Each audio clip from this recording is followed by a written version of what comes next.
What's going on, everybody? Eric Lindquist at Stochastic here on the OddsShopper channel, coming to you with an NFL Sunday edition of NFL Lindy's Leans, Lights, and Locks. Hit that like button, subscribe button, notification bell. Goes a long way for me on this video. Goes a long way for you. That way you become apprised whenever great content is going live here at our little neck of the YouTube woods. Don't know why I can't say the word content, but I can say 50% off.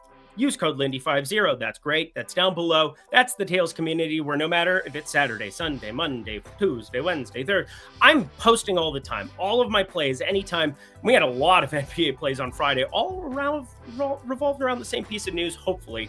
Now, I'm recording a little bit differently here this week. Saturday, we have a 2-game slate. You can check out Saturday NFL Lindy's if you're hearing this early in the morning on Saturday. Otherwise, well, hopefully those bets hit and we're all happy. But we're going to cover everything for Sunday like we always do. Week 16, it is insane that we're already here. Time is flying. Time is an illusion. It's a flat circle, as Matt. So Woody Harrelson who said it? Was it Matt? Had to be McConaughey. It's always McConaughey if it's a random thing. But anyway, 50% off, Lindy50. Sign up. You can get all the plays at any point in time. Would love to have you there. Without further ado, though, I got to fly. I got to get ourselves going here so we can get this thing out for Saturday morning for you and have a little bit of a shelf life and be able to get you these bets before Sunday. So producer Jacob, without further ado, let's get to the picks. And first game on the board here, the Rams taking on the Jets, and the Jets have been failures. Failures. Anyway, the Rams, they've not been. They're definitely going to be highly contentious in this one because, well, they're fighting for their playoff lives. And one thing you want to kind of have in the corner of your screen is playoff probabilities. And I go about doing mine a little bit differently. I don't see a lot of value in the marketplace right now because it's pretty clear cut. I mean, the AFC is very clear cut here at the moment, but the NFC specifically, you got the Seahawks at 8-6. You got yourself the Rams at 8-6 that currently have the tiebreak and would be the 4 seed if the season ended today. And then you have the Cardinals at 7-7. Now, all 3 of those teams are live. I think it's the only division we really have where you have 3 live contenders. You could also say, hey, Eric, the 49ers are live there too. At 6-8, they have less than a 1% chance of making the playoffs. So I'm going to say no, Scott. But the Rams, they have Puka Nacua. What a wonderful phrase. And wouldn't you know it, Mufasa just came out, and I haven't seen it. I don't know. Are you going to see it? I'm probably not. Aaron Rodgers, over 0.5 interceptions. Here's purely what I'm looking at. We've got ourselves Mr. Verse on the edge. Also, oh, Eric, he's only thrown 1 pick in the last 5. I don't care about stuff like that. Aaron Rodgers is fighting for his job. You have Braylon Allen dinged up. He's questionable. Breece Hall, why would you give him a massive workload? Aaron Rodgers is going to go chuck to his best friend Davante Adams a lot in this football game. I looked at some of those overs. They're pretty inflated coming off of a ridiculous football game, so I'm steering clear of the atmosphere over that one. But Aaron Rodgers throwing a lot against a team that has everything to play for in a very tight division. Ooh, that spells interception if you ask me. 0.5 interceptions, taking the over, -110 on DraftKings. Speaking of contentious divisions, Philly, 3.5 they're laying on the road going up against Washington. Marshawn Lattimore just looked like the stone cold nuts right away for Washington. Glad I called that guy. They put him in bubble wrap, and boy, oh boy, Marshawn Lattimore targeted like 0 times out on the field, did not give a breath of air to anybody on New Orleans in a revenge spot. I mean, it was a clampdown. I mean, there was nothing you could do, and Desmond Ritter, what were we even doing here? But Washington on the other side, this is an interesting one because I looked at a lot of the rushing props. I thought for sure I would end up on Jaden Daniels. I thought for sure I would end up on something advantageous, and as you might know by now, I bet a lot of my overs on this video. I bet a lot more of my unders closer to kickoff if anything stands out. But I don't really see any advantageous overs here on anything other than Saquon Barkley on the Philly side. Over 12.5 receiving yards. Not known for his pass catching ability. And in fact, it's not like Jalen Hurts is out there chucking to him. We just saw him go up against A.J. Brown. But I'm a little bit nervous in targeting any of these Philly guys coming off of Marshawn Lattimore's debut.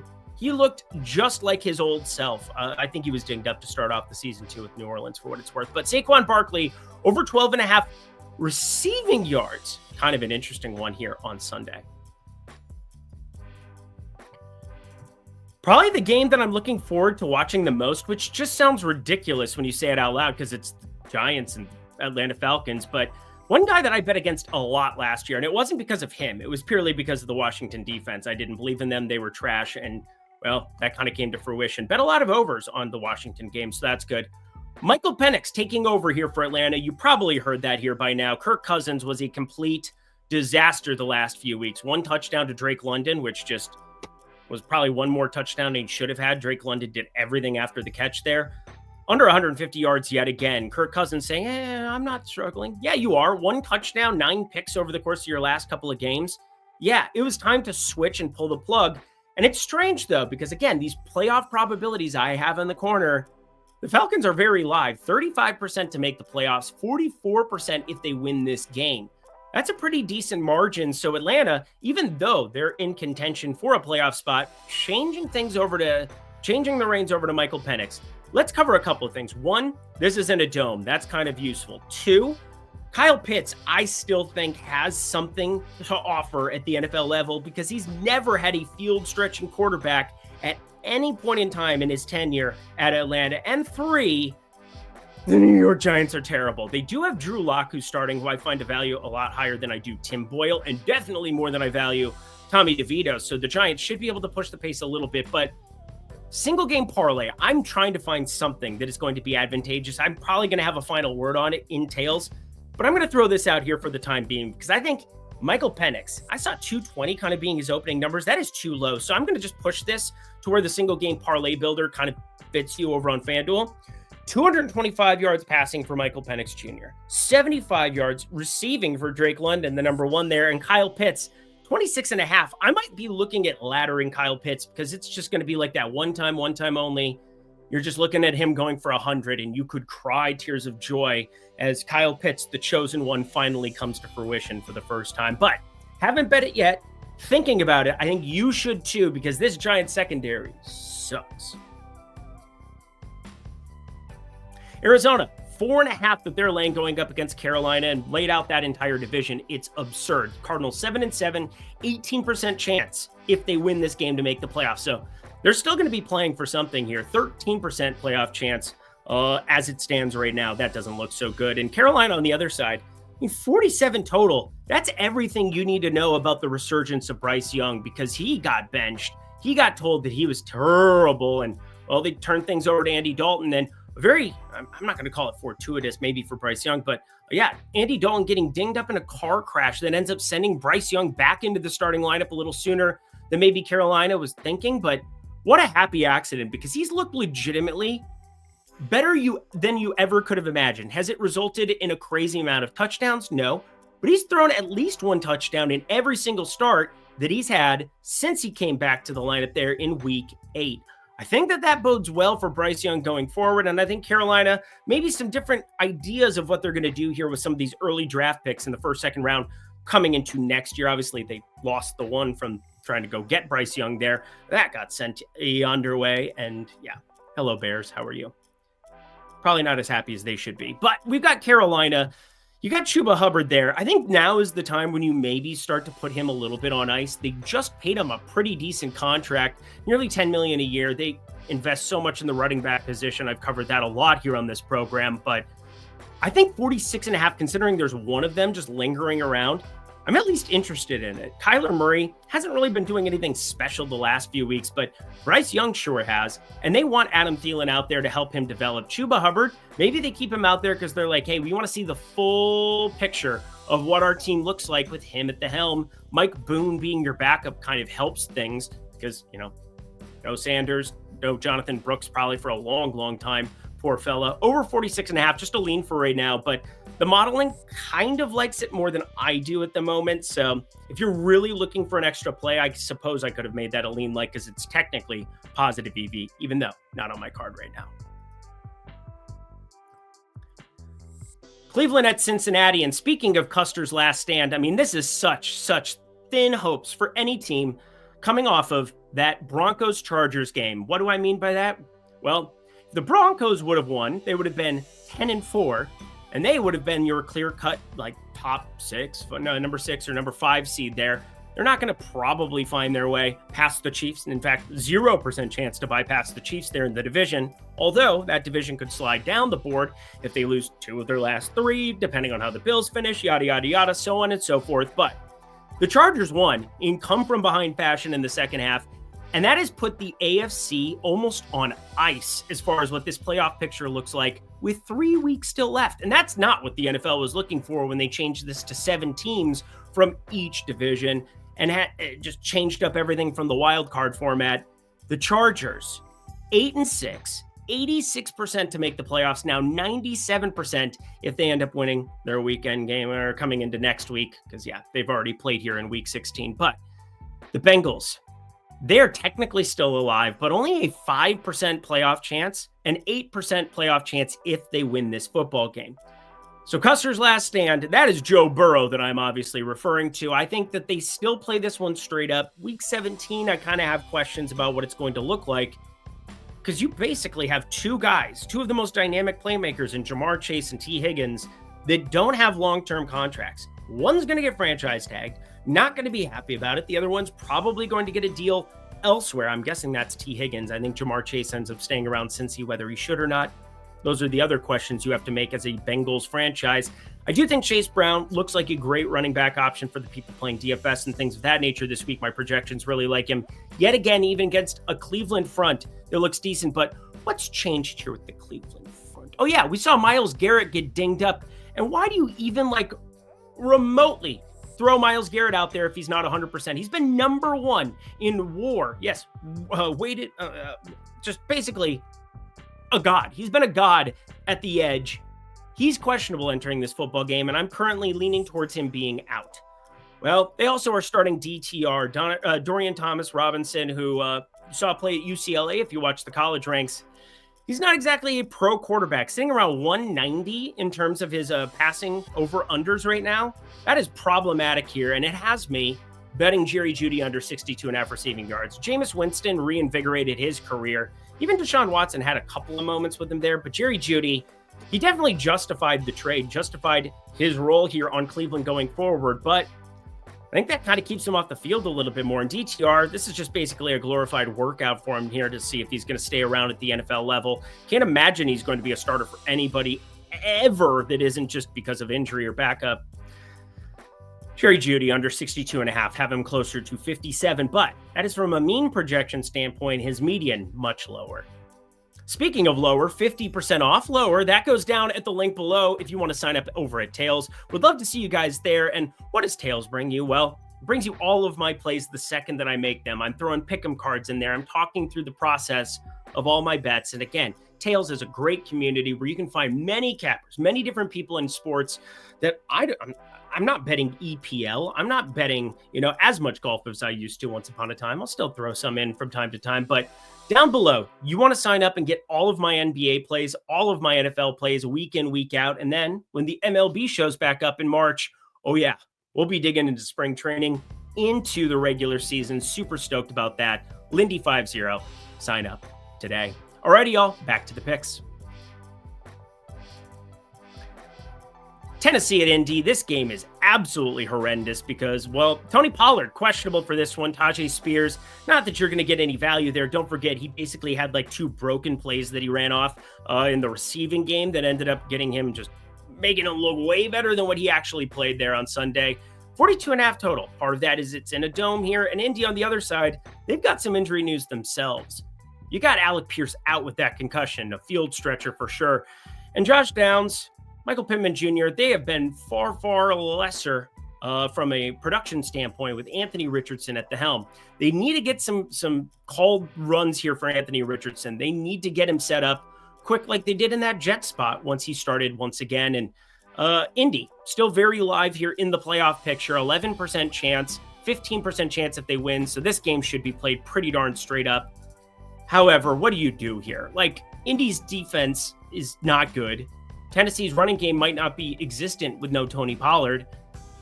Indy laying 3.5 here is the better of the 2 teams. But you just had the Tennessee coach basically come out and say, we're not soft. And anytime you have to come out and say that over and over and over again, you're probably softer than you think you are. But Indy minus 3.5, just a lean. Let's ramp it up, shall we? Finally, Detroit at Chicago. Big news. David Montgomery out. Now, we got a second opinion, third opinion, fourth opinion, and sounds like he might be back for the postseason in some capacity, which is just insane, dude. You got Jahmyr Gibbs. He was a first-round pick for a reason. Detroit using tons of draft equity on a running back. Never the smartest thing for sharp people to do in 2024, but now is the time. Now is your dance. Live every moment. Leave nothing to chance. I heard about that one time. And Jahmyr Gibbs is just breaking my model this week. Absolutely breaking my model. I've got him in for almost 100 yards rushing, have him in for over 40 yards receiving. There is nobody that they want on the field other than Jahmyr Gibbs if they can help it. Now, Craig Reynolds has to probably, by some way, shape, or form, mix in a little bit, but I got to tell you, for as much as humanly possible, they're going to have Jahmyr Gibbs on the field. It's going to be absurd. It's going to be absurd. In Chicago, they're waving the white flag. It's all about development right now. Now, they've looked better. They've been competitive in spots. And Minnesota, it was a stone cold disaster spot for Caleb Williams with that blitz rate. He's not a very quick decision maker. And when you have to make quick decisions and dudes are in your face and your offensive line isn't very good, it's going to be problematic. But I got to at least repeat this for the people. Caleb Williams, almost 3,000 yards passing, 17 touchdowns, 5 picks. He's not the worst quarterback. So I've seen a lot of crazy takes out there over on X. He's not a disaster yet. There's a lot of development. He has a great wide receiver core, and I think that can't be understated. I think it's definitely a top 10 wide receiver core there with Keenan Allen playing the way that he has the last couple of weeks in the slot. But I still love the Detroit side. I get it. Detroit's defense is in shambles. They are dinged up so much, but they've had a ridiculous string of games here, and this is finally kind of a breath of fresh air. Although it's extremely fresh air out there in the Chicago winter. Whatever. Detroit -6.5. I like it. I don't know how I'm going to bet Jahmyr Gibbs, but I'm going to do something. I just have him for evisceration. I just think it might have to be in single game parlay form, harder to throw onto this video without seeing the odds closer to kickoff. My Minnesota Vikings taking on Seattle, and huge football games with huge implications. I obviously like Detroit in that previous game, and they've got a showdown coming up later down the line here. Minnesota 12-2. We would be in the 5 seed. We have the 5 seed on the road playing the Rams right now if the playoffs started today. And I do not want to play Puka Nacua and Cooper Kupp healthy again. That didn't go well the first time around for Minnesota. It's kind of like an Achilles heel, having two massive wide receiver spots against our defense that likes to blitz. And then you have a very smart quarterback there in Matt Stafford. Kind of prefer to play Tampa, kind of prefer to play anybody outside of the Rams. Even the Eagles, I think I could talk myself into a little bit more. I know that might be a hot take, but anyway, we got Seattle here in this one. The news was on Geno Smith. His knee was dinged up, and it sounds like he's going to be a full go. So we're going to fire up Geno Smith here. Kenneth Walker off the injury report entirely. Zach Charbonnet off the injury report entirely. So after some lukewarm questioning, it's like, hey, maybe Minnesota will get a break going up against a team that might be out some key pieces. Nope. You're on the road, though. You're still laying 3. And there are 2 anytime touchdowns that I have liked on my card. One coming up later that's a lock. But this one's a like, and it's at the exact same odds. Aaron Jones, his usage here so far has been pretty decent, even alongside Cam Akers. 61% there. They went out and got Cam Akers from Houston as an insurance policy. He was with this team. Kevin O'Connell likes him from last season. Good to go acquire him if you're not going to utilize Ty Chandler at all. He is a glorified special teamer at this point in time. Him and Myles Gaskin, who has been inactive a couple of these. But Aaron Jones, still north of 60% the last 2 weeks, 38 and 47 snaps respectively. I think -110 is just way too low of a number. 42.5, too low of a number for a total between Minnesota and Seattle. I think that's a lot of respect for the Minnesota defense here that has been performing well, a little bit less or so here on the road. Oh boy, Aaron Jones touchdown though, that's just too low of a number. Here's a high number. We got New England, 14.5, depending where you're looking at. Buffalo, oh man, they've been just all systems go. They go on turf the last 2, which, throwing this out, if you live in Buffalo, why would you not want a dome on your stadium? Stop jumping and breaking tables. Take care of your brain and build Josh Allen a dome because he is a god in domes. Now, he's been a god kind of everywhere this entire season, and shout out Haley Steinfeld. I think she's had a part in it, but get your guy a dome. Have you watched the last 2 weeks with the Rams and the Lions? Unstoppable. unbelievable. He is out rumbling, stumbling, figuring out ways to be successful. I feel like it's an advantage for other teams to come in there and have snow problems. I know that San Francisco spot, Christian McCaffrey got dinged up. It would have been a more competitive game if that didn't happen, trust me. Buffalo, though, I am very much seeing Josh Allen going up against this New England team and just seeing what everybody else is seeing. He's going to kill him. Barring injury, Josh Allen is not going to be stopped by a New England defense. It's just not going to occur. And there's 14 still available, one of which, BetMGM, is at minus 105 right now. How is that not advantageous? Answer, it is. That is what I bet. So I have two favorites in spreads. Detroit, 6.5 inside of a key number. This one landing on a key number, but if you told me that Buffalo ran away and won this one by 30, wouldn't be shocked. Drake May have fun against Buffalo. Buffalo's defense struggled on turf. A little bit differently, getting back in your home, native land here in Buffalo. Oh yeah, and Josh Allen evisceration, same thing as Jahmyr Gibbs. Somehow, some way, whether it's DFS, single game parlays, whatever, I'm going to be very invested in his success.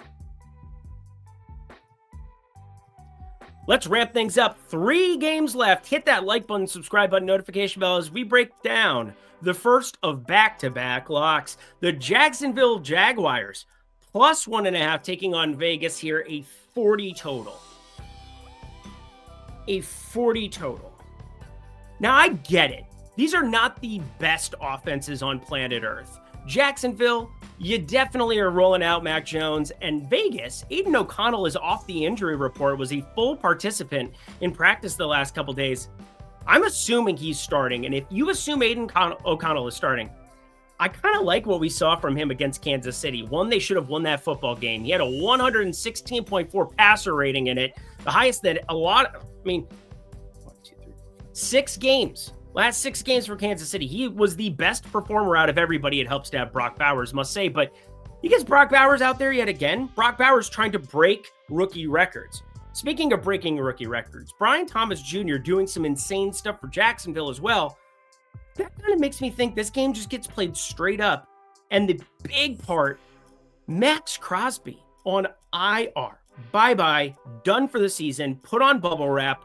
That makes it so hard for me to see Vegas's defense being successful here in Vegas on turf, and Jacksonville not at least getting something going offensively with a lot of their key pieces in. Now, the one big question mark, does Brenton Strange end up in there, which doesn't sound like it would matter many weeks, but he got targeted 12 times, 11 catches for 73 last time out.